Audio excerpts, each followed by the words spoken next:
Hi, welcome back to Motive Manipulation Methods. Today we're going to be talking about Augmentation and Diminution. so we're now moving away from ways to manipulate the melodic identity and shifting over to ways to manipulate the rhythmic identity.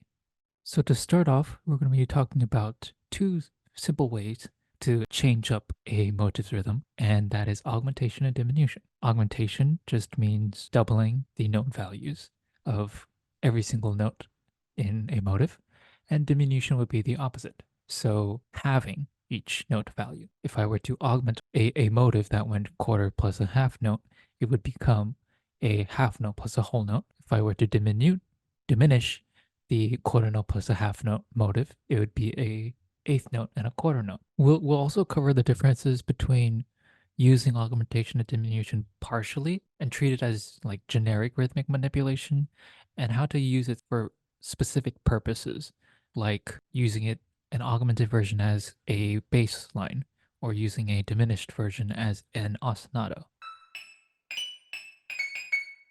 All right, so here we have a motive, 2-bar motive. Now to augment this, we're just gonna double every note value. So let's go in order from left to right. That first half note doubled would become a whole note.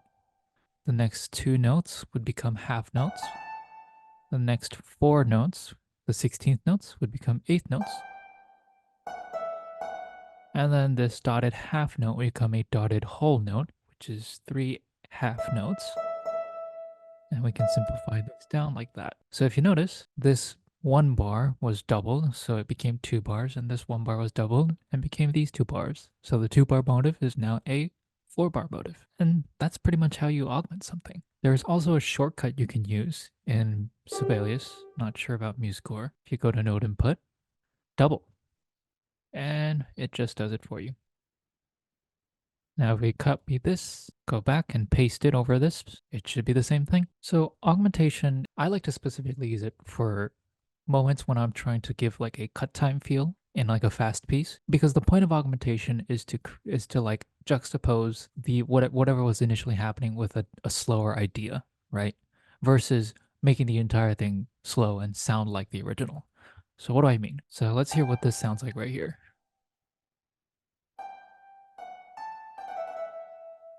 Right?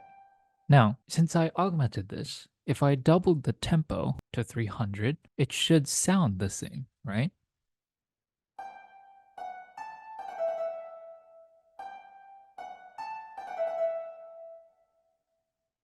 But there isn't really a point in doing that. What's the point of augmenting it if you're also going to speed up the tempo? Because that would just make it the same as this. So there'd be no point, and you just want to keep it at this tempo, right? And if you treated this as augmented, but also treated whatever else is going on as augmented, then that would make it sound like it's like the initial is just half tempo. And this is better explained if I add an ostinato to this. So something like this, right?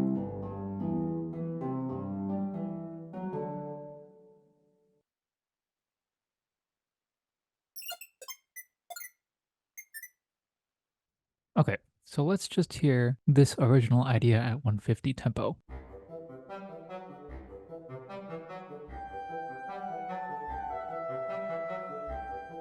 Right?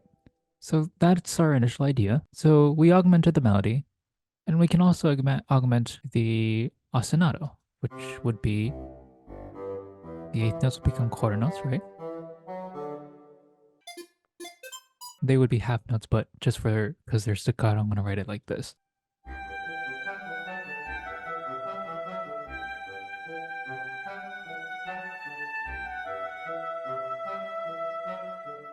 So it just sounds like it's half tempo, right? I mean, that would pretty much just sound the same as doing this.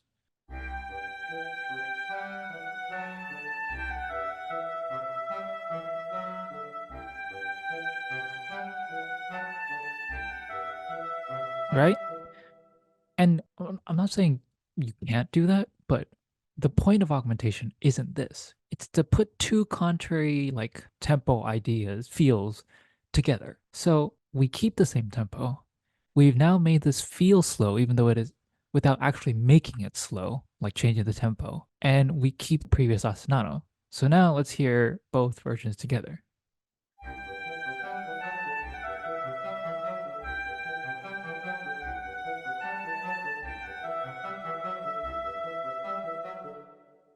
Right? So instead of both of them going the same speed, now it feels like both of them went the same speed and one slowed down while the other one is going faster. So I always like to think of augmenting something on top of a fast ostinato. It gives like a bird's eye view kind of feeling. Like you're looking at something like this part is when you're in the action. You're looking at it from the ground. And then when you reach this part, this is when you zoom out and you're looking at something from a larger perspective. And so in a piece of music, you could be like building it up. Pa, pa, pa, pa, pa, pa, pa, pa, pa, pa, pa, pa, pa, pa, pa, pa, pa, and then you release that tension or you reach the climax or you approach that climax by doing something that's the whatever was previously but augmented just so it feels more grand. So now let's look at diminution. So if we took that original thing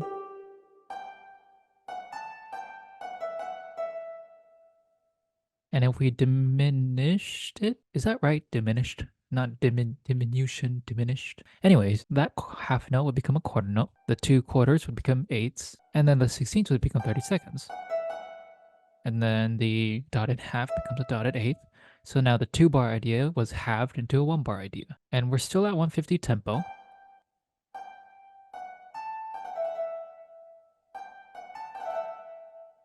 Yeah, so this part sounds cool, but this part not so much, because now it just sounds like right? So this is where we get into we kind of push the boundaries between what is diminution and what is generic rhythmic manipulation, right? So what we could do is maybe take this first part and just take the second part, right? And then we can just get rid of this leftover stuff. So let's hear these three ideas.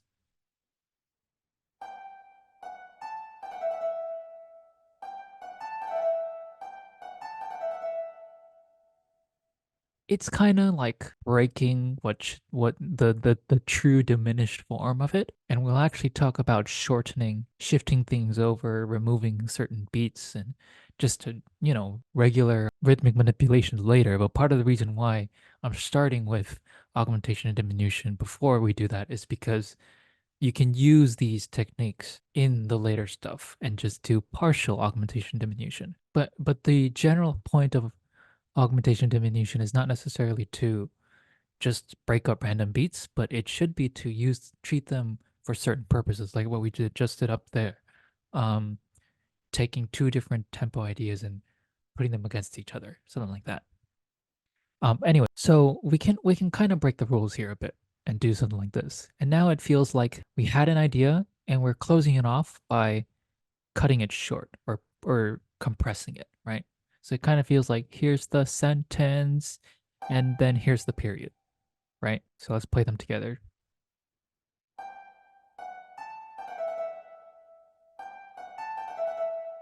Something like that, right? So you could do, let's bring this back,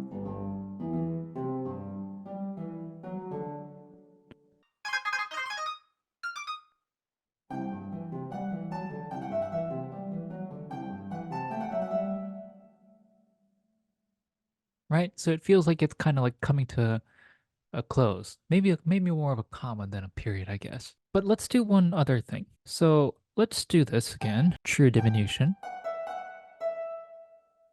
And let's take it a step further.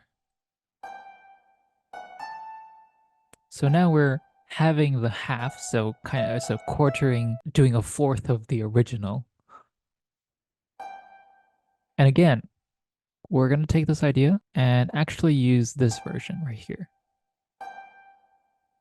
And now we have a leftover beat, right? So again, all of these rhythmic manipulation techniques are gonna cross over into each other, but we'll talk about the one I'm gonna mention in a future video. But what we're gonna do is do a metric manipulation. So we're basically just changing the time signature so that it makes more sense, basically. And what we can do is, and now we have so like an ostinato. right? If we just repeat this over and over. I'm actually going to change the tempo too. I'm not going to have it because then that would be pointless, but I'm going to do something just slightly slower.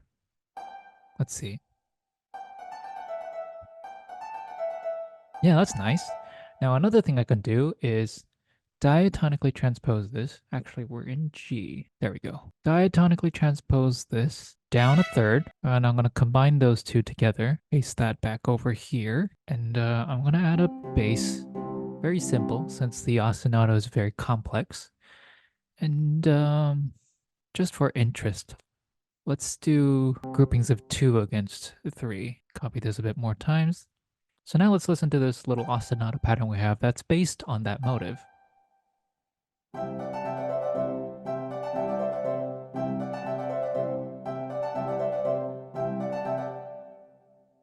We can add the melody beneath that,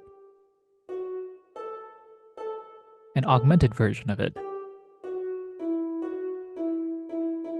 So this is, I guess, again, you're going to hear this a lot of times, me saying this a lot of times. Again, this is technically a different technique, but it uses a combination of augmentation, right? Because this is metric manipulation, but it's the originally metric manipulated idea augmented. um, just so we have something slower sounding against a faster ostinato. So let's hear what this now sounds like.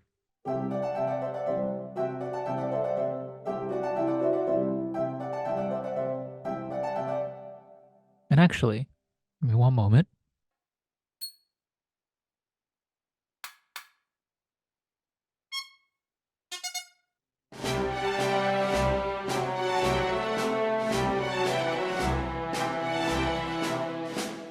And now we have something more fleshed out so you can actually distinguish between what is the ostinato and what is um, the melody, right? So we have that diminished form up here, diminished and rhythmically altered. And then we have the augmented and rhythmically altered version of the melody down here. So we have both of them together. So you get the feeling of fast because of this ostinato, but you also get the feeling of slow or like that bird's eye, that large scale view because of the slower melody. And just for comparison,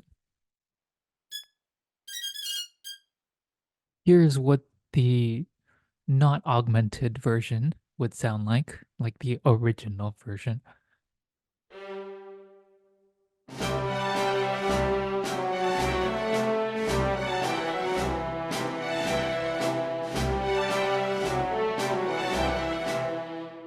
Right? So they have different vibes to them, pretty much. You could also use the augmented version in the bass. So let's take this line again and let's paste it here.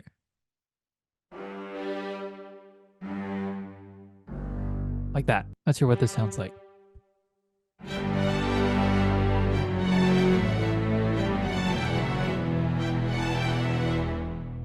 Now that's a bit too fast, at least for the bass, for my taste. So I'm going to actually do an augmented version of the augmented version. So let's just put it here, like that. But now it ends on a weird offbeat. So what if we followed this part here and just did that here as well, right? So we're technically cutting the melody slightly short.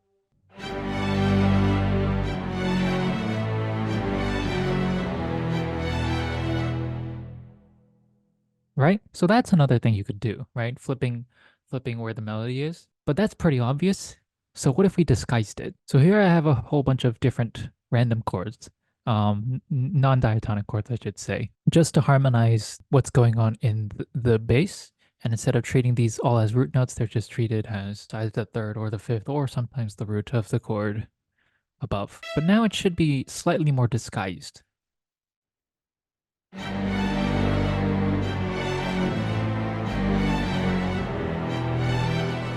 Not that much because it's just really loud, but slightly less present than if it was just all in unison, right?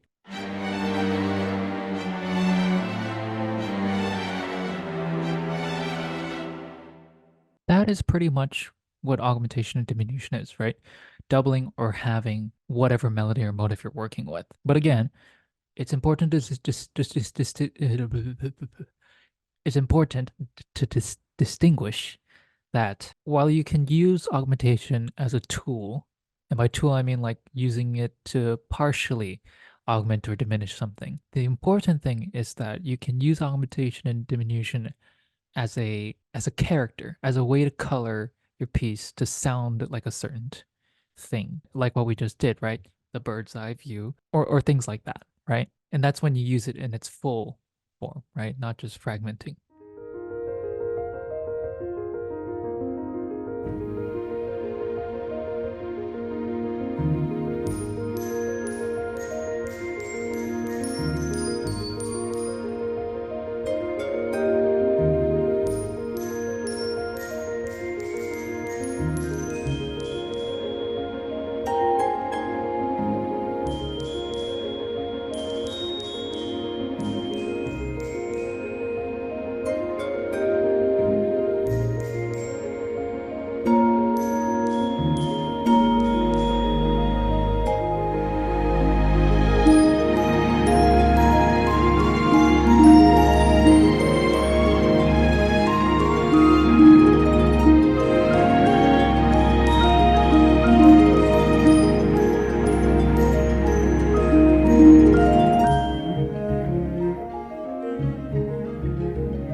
Okay, so I wrote this before I started recording. So let's continue this.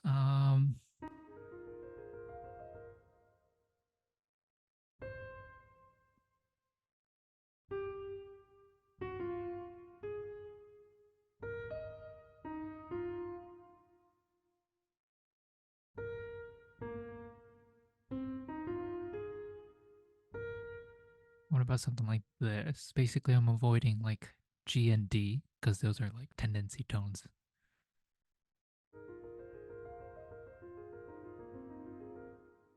Yeah, that's not too bad. It's kind of pentatonic, right? And we can just repeat that.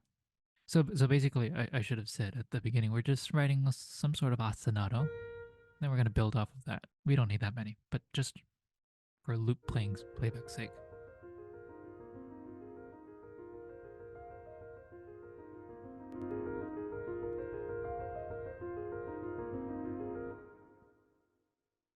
Let's add like something like this.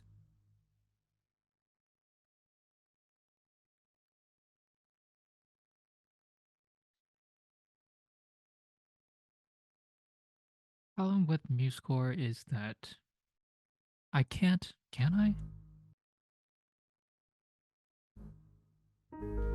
It doesn't play at pits. I have to actually go in and find pits. And you would think pits, articulation, right? No? No. It's under text. It's not even like its own separate, like, oh, it's under playback or program change or something like that. It's under text, and text could be anything. Pits. Why does it have to be a separate thing? Okay, I'm gonna start complaining. So we can do something like this, right? Um, boom.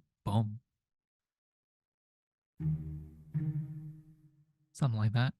And why does it do this? What? Who needs to write the rest as quarter eighth, quarter eighth? Just do four. I'm not gonna complain. Let's copy this over a couple times. Except no pits. All right, let's hear what we have now.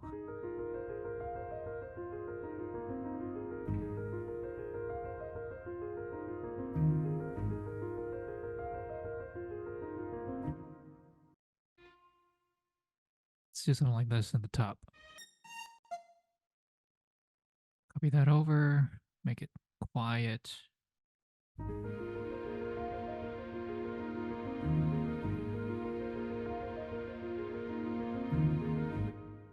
Sure, good enough. The important part we're trying to get to is we need to write a motive or a melody now. Bum, bum, bum.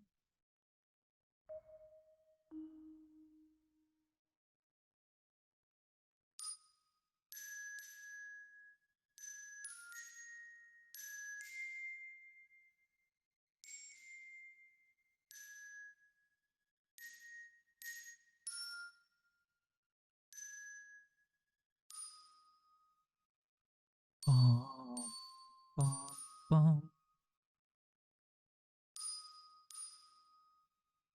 Can I put it here? In sixth?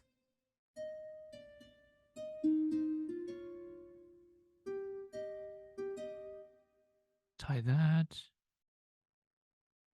up, put it in the lower octave here.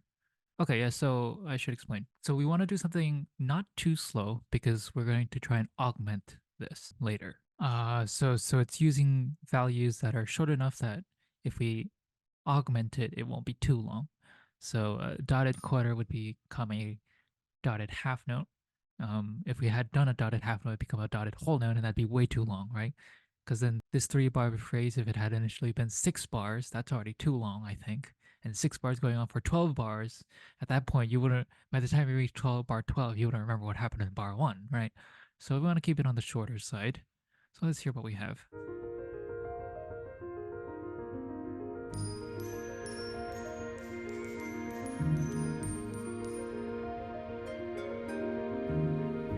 Maybe it's too fast. What if we do something like this? And can we add 2 more bars? Do 2 bars of this first, and then we start.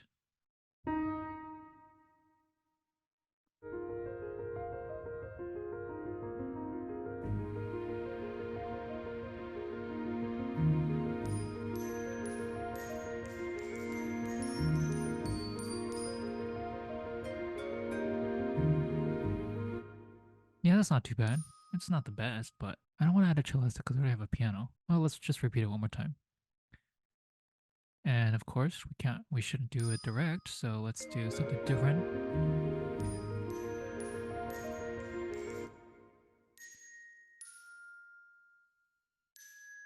Bum, bum.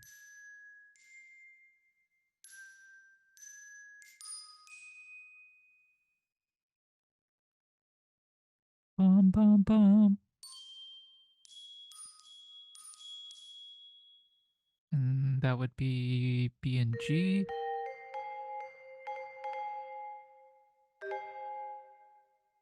Oops.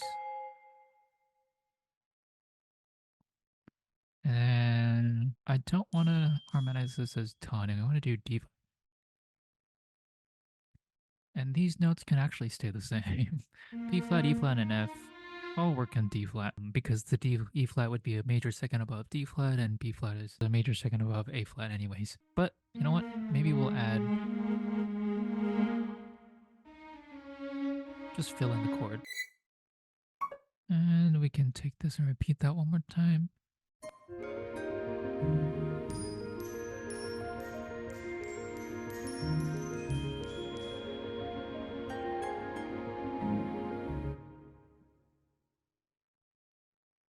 And because this little final figure kind of sticks out, let's use this section on D flat to expand that idea or repeat that idea.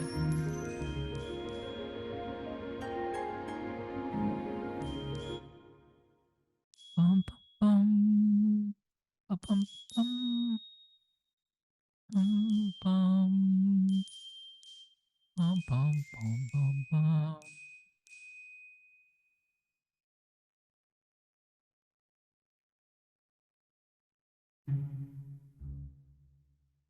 And we'll do first inversion A flat for that chord we land on. I think I can just copy this over, change this to C, keep the F, keep the B flat and the A flat. The great thing about diatonic music, right, is that you can keep a lot of the same notes. Like, you don't really need to change these because all of these are gonna work so long as you don't use that G and D flat, right? It's pretty ambiguous.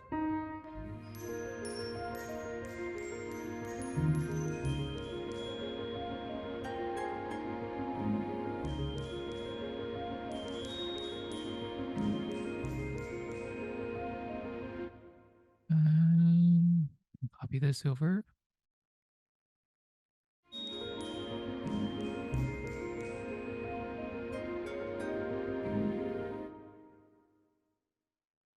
And we can probably run that over one more time.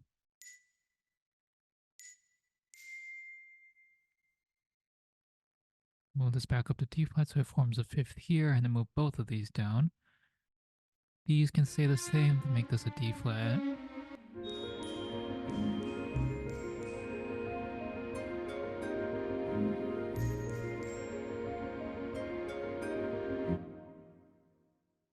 And we should do something here.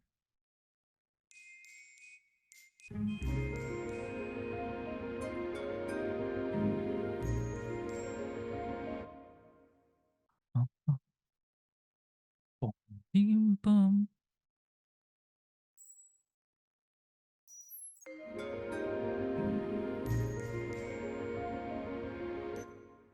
Boom.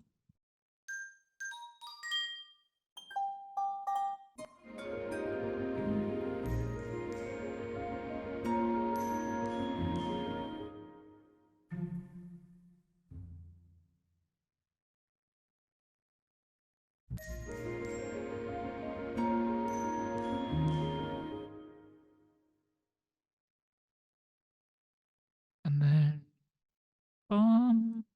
I like that. So let's keep that idea. How else can we harmonize this? Can we do A flat and F? Maybe a C. We haven't used the C and an E flat on the bottom. Oh, let's do E. Let's do both of these. Arco.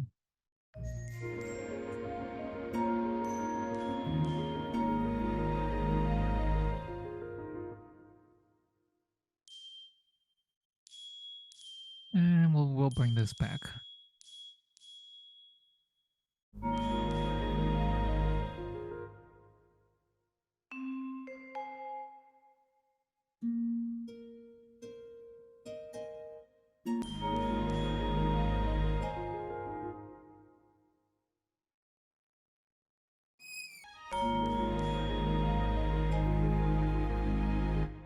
Let's do a actual clear.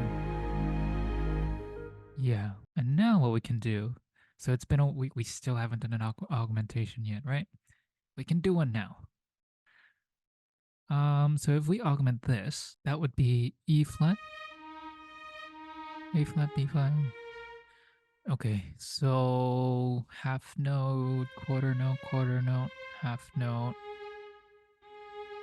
quarter, half, quarter, half, and then half, half, half, tie it over to a dotted hole.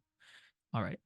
We might not end up using the whole thing because it is kind of long, but it's a good start, right? Let's double this. And we'll get a bit loud here. Not too loud, right? And let's do it on the 4, because the 4 is always fun, right?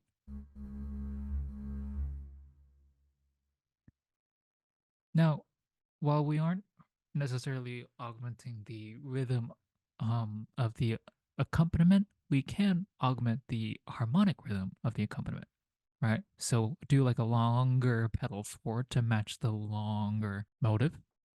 And we don't need to double the D. And we'll give some color notes in the viola. So let's hear just the accompaniment real quick. Let's see.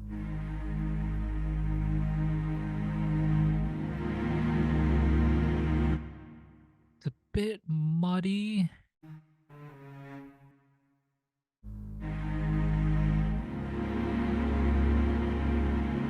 Nah, but I like that E flat. It's fine, it's fine. Let's hear it in context. Poor piano is playing this for so long. It's fine. I'll just pretend it's for GarageBand or something.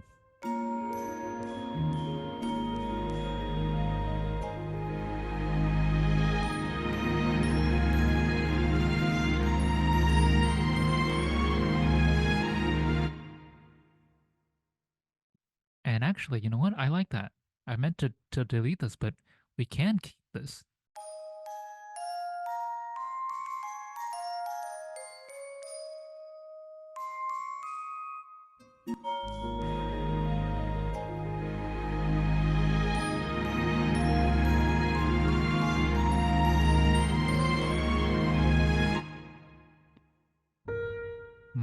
Maybe I should give this to someone else.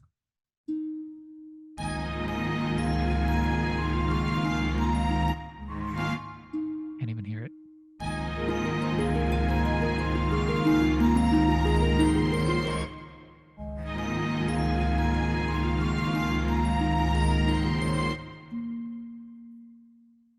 Trying to think if I can do 1, 7, 8, 9, 10, 11, 12, 13, 14, 15 notes. So that could be 7 and 8. Oh, I don't think it's going to let me. Let's do 15 tuplet, 15 in 12, and then instead of D flat, we can do D sharp to make the E flat sound. Skip the G by making it a G sharp, A flat, and then keep going up like that. So what do we need to change? D and G's? Because they're not being used anywhere else anyways, right?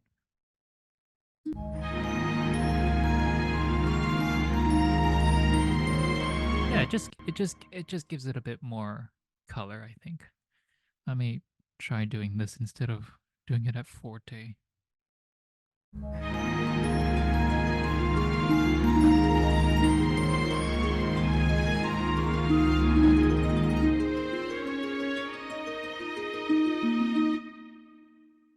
Not bad. Not the best, but now we can do something else for the piano.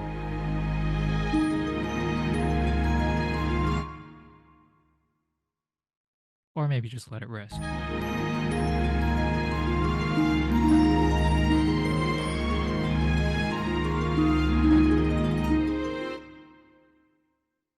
And let's do a nice first inversion. Let's keep the F. Let's actually keep all these notes.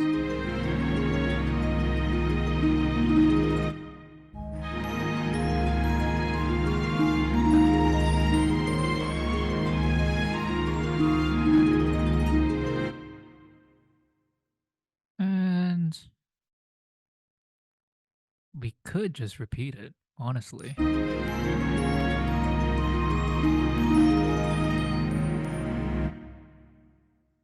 It would be more interesting if we had a different line on top of it, but actually, let's do that.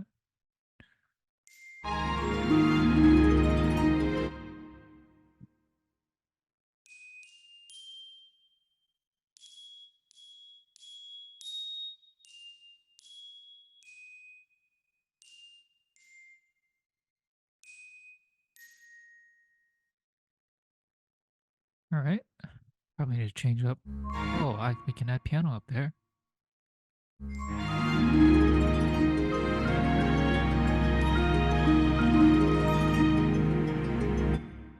And then maybe we bring this back there.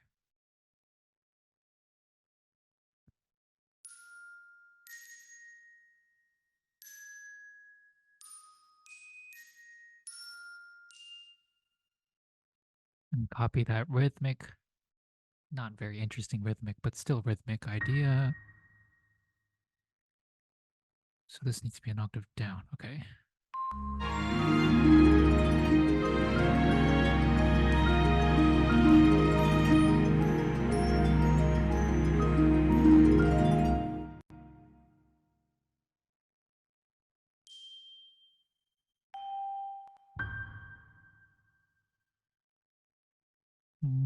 Can we bring this back now? And transpose it to A flat. Ooh, it actually worked fine. Yeah, that's not too bad. I like that. What if we do it an octave up here? Not as good.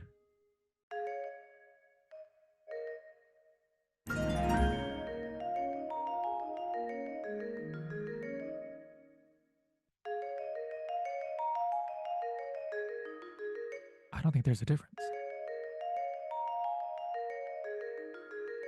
What if I did this? What if I did this? Okay, so there's slight difference there. So if I do this, I'm trying to make it sound like there's no pedal, right? Maybe quiet.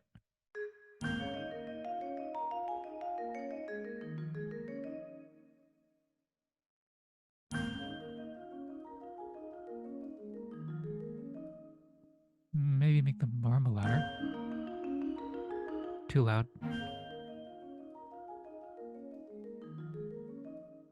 Yeah, that's not too bad.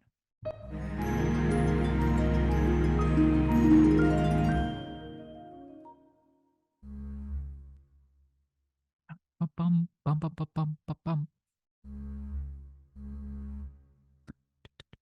bum bum bum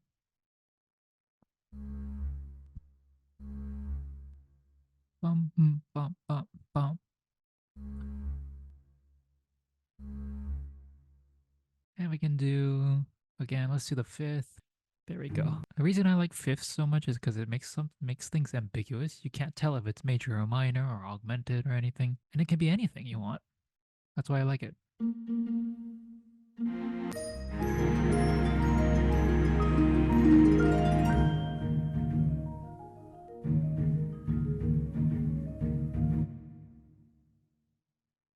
That's really muddy though. Should I do it high?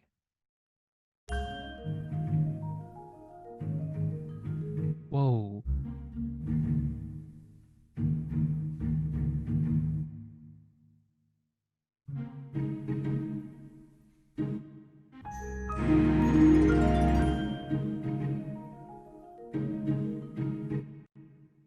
What if I double this?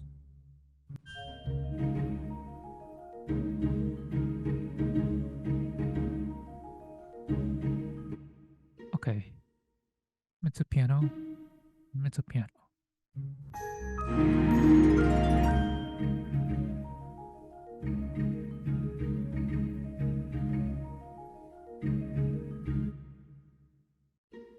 Let's make it simpler. No. It's probably not that big a deal.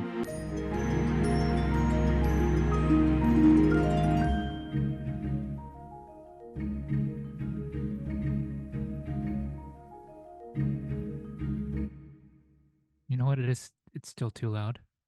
Because now you can't hear the marimbas or the percussion, the mallets. Now you can't hear the bass.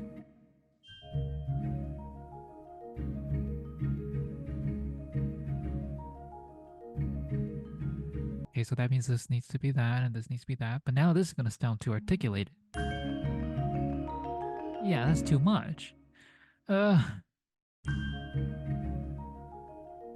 Okay, fine. Mixer.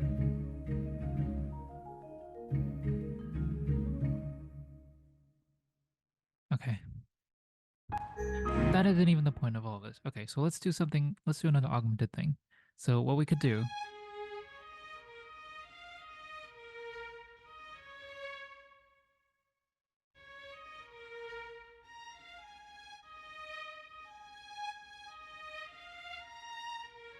Yeah, so I'm just copying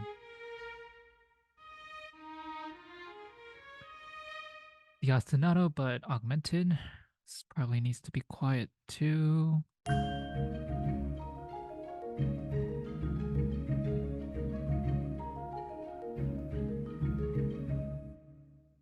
Not bad.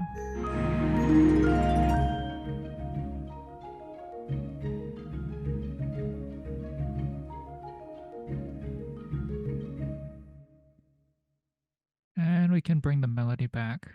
Huh?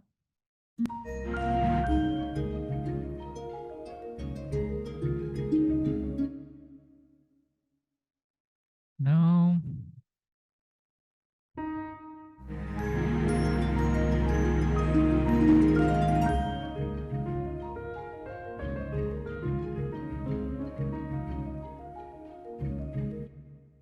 What about a solo violin or a solo cello?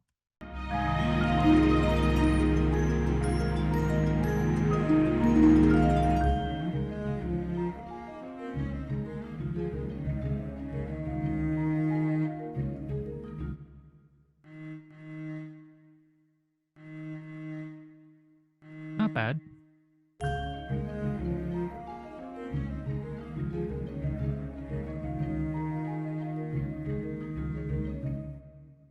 And copy this up here.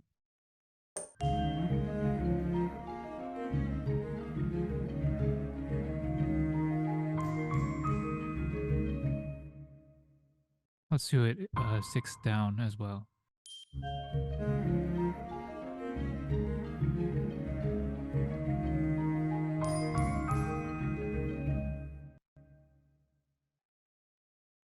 I'll fix all this later. It doesn't matter.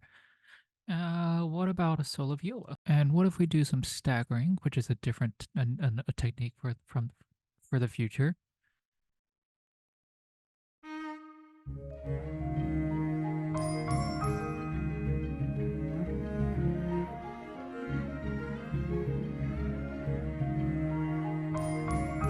Oh, why does the viola sound so weird? What if we just shift it by 1 beat instead?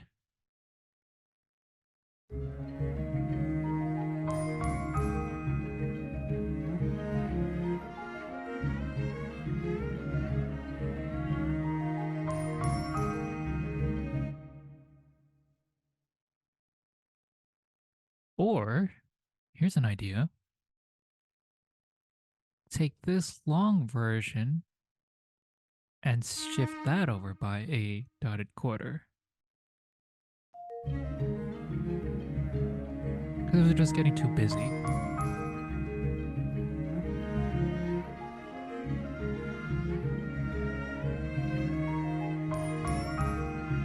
Actually, you can just stop here.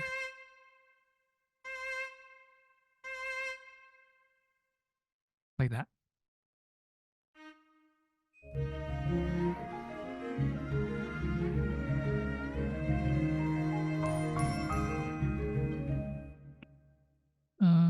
Two more beats.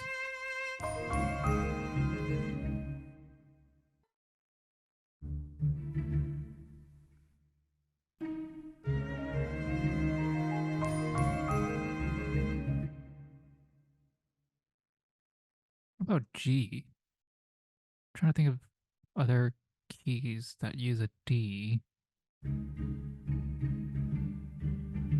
No, that sounds too weird. What about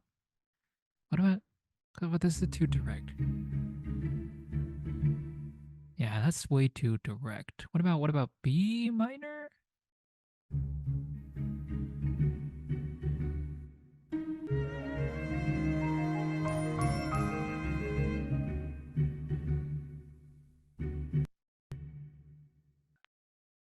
Okay, let's go a minor third up.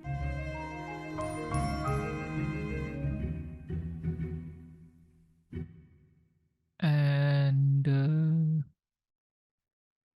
what if we treat it as E major?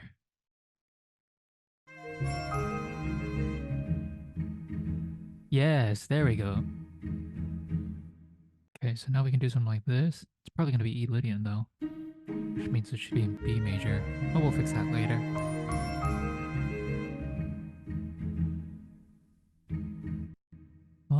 What is that? That's still E flat. Technically D sharp, but E flat. So we're common tone modulating, I guess. Um, just curious. What if we kept it in A flat?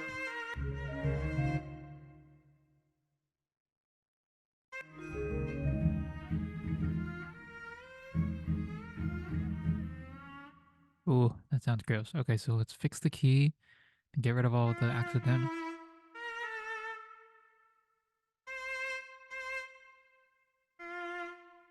so that it's diatonic.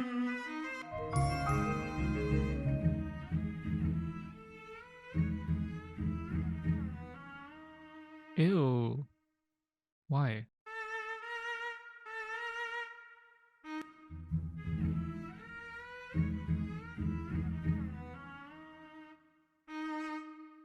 Okay, what if we did something like this?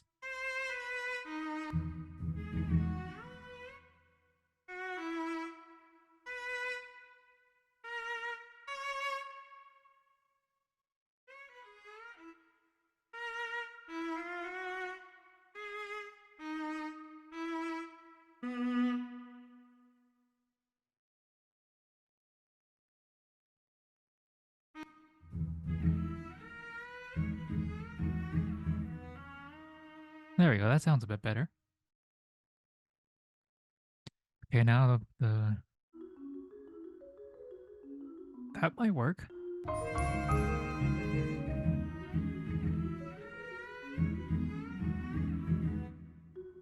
Yeah, that works. That works. That works.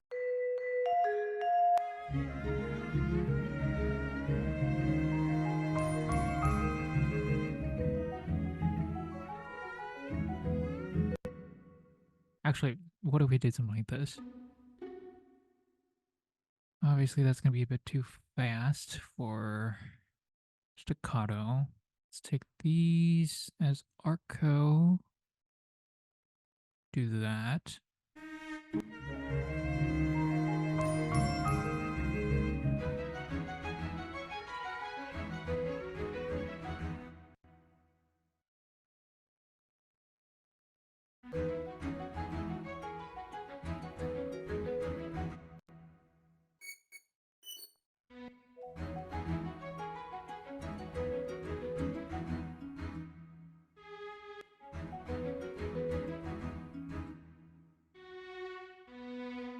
Maybe we just don't need that.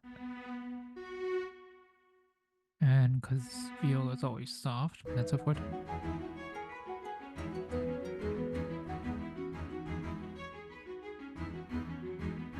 Yeah, obviously these should all be eighth notes, but if I just click on 4, it's gonna mess up all the rhythms. Oh no, it didn't. Oh, yes. I thought it would. Huh. Oh no, but if you do it the other way around, it is, isn't it? Yeah. Yeah, because even these two, yeah, it shifts them. It's fine. All right, so we need to give this to someone else. But first, I want to do this. Take this line, give that here.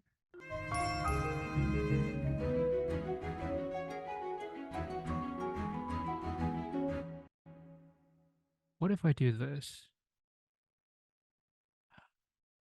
Come on. It's also not organized. Like at least Sibelius has its like tabs for like notation, and these are all the stuff for editing notes. These are all the stuff for editing bars. But this is all just tabs and vertical column, and I can't read. Tremolos. Okay.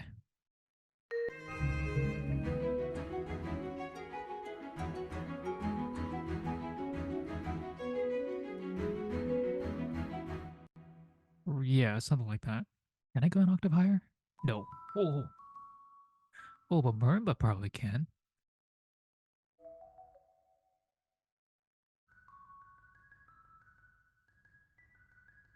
Nope. That's okay. What we could do is just add this on top.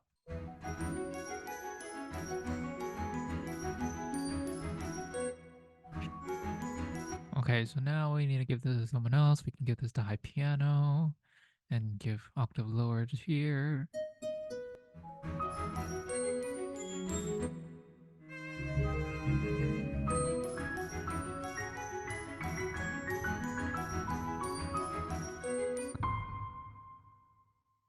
Well, what if we actually did sol do? No, what if we do...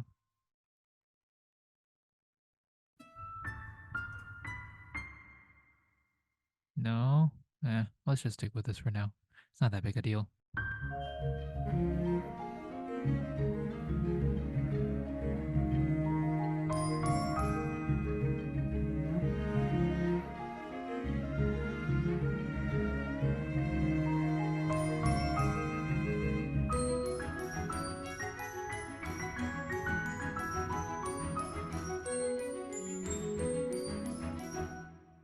Okay, what if we did something like this? These bars can be diminished, kinda, not true diminished, like that. But this might make it too complex now.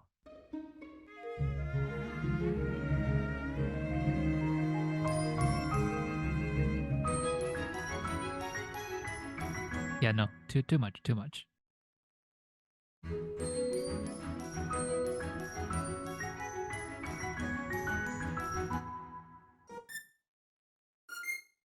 B and E, B would go to D natural.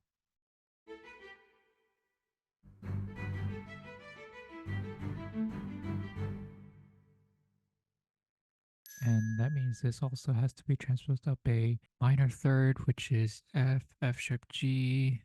Fix that. This has to be natural.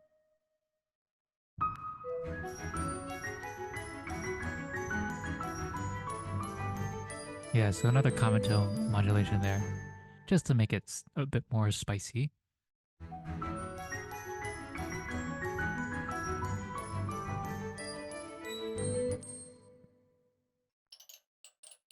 Let's do tremolos on this. And I need arco, which is... And let's harmonize this at the sixth again. Make sure all the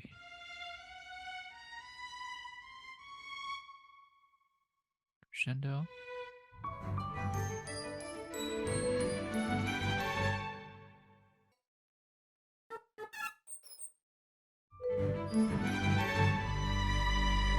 I don't know, we could keep going like that, but we're already a minute and a half in, so this is probably a good place to stop. But I'm also at an hour and 30 on recording anyways. Okay, so let's hear what we have and then we'll walk through it.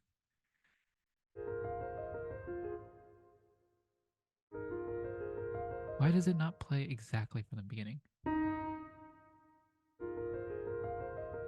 I give up.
Something like that. There's a lot of sections I'd probably expand on. Yeah, like before getting into all the pit stuff, this might need to be a bit more expanded. It's kind of short. But, anyways, let's go through what we did. Yeah, so we have an ostinato here. And then we harmonized it as tonic in the next bar. And then we brought in a melody that that didn't use too long values or too short of values. It was nice and comfortable in the middle. The last bar is echoed by different instruments. Then we repeated that motive, but changed up the ending a bit just to make it a bit different. And then we expanded on this fragment here using that rhythmic idea. Bum, bum, bum, tied over to the next beat. Bum, bum, bum, tied over. Bum, bum, bum, tied over, etc., etc. And we did that a couple more times before ending on tonic A flat, right? And then we reached our first point where we use augmentation. So we took that melodic motive idea and we doubled all the note values. And we actually kept the original one up here so that they would happen at the same time. And with the pedal D flat, it's going to feel slower, or it's going to feel slow even though it's not slower, actually slower. And then we reached a new textural change with lots of pit stuff. There's a lot going on here. Okay, so we have the original ostinato here, and then we have the augmented ostinato here, and then we have the original motive here, and then we have the augmented motive here. And then we do a modulation, common tone, was it, I think? Yeah.